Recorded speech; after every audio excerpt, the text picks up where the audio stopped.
लोकसभा निवडणुकीपासून अलिप्त असलेले भारतीय जनता पक्षाचे विधान परिषद सदस्य रणजितसिंह मोहिते पाटील हे पुन्हा एकदा सक्रिय झाले आहेत। नीरा कालवा लाभधारक शेतकऱ्यांची मोहिते पाटील यांनी उद्या तारीख 11 मे शिवरत्न बंगल्यावर बैठक बोलावली आहे। त्या बैठकीत ते कोणती भूमिका मांडतात याकडे राजकीय वर्तुळाचे लक्ष असणार आहे।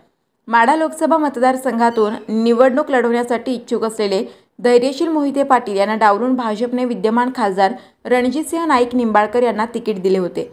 त्यामुळे मोहिते पाटील यांनी भारतीय जनता पक्षाच्या विरोधात बंड केले होते। विशेषतः धैर्यशील आणि जयसिंह मोहिते पाटील यांनी लोकसभेची निवडणूक लढवण्याबाबत आक्रमक भूमिका घेतली होती। त्याचवेळी मोहिते पाटील कुटुंबियातील आमदार रणजितसिंह मोहिते पाटील हे भाजपसोबत राहण्याच्या भूमिकेचे होते।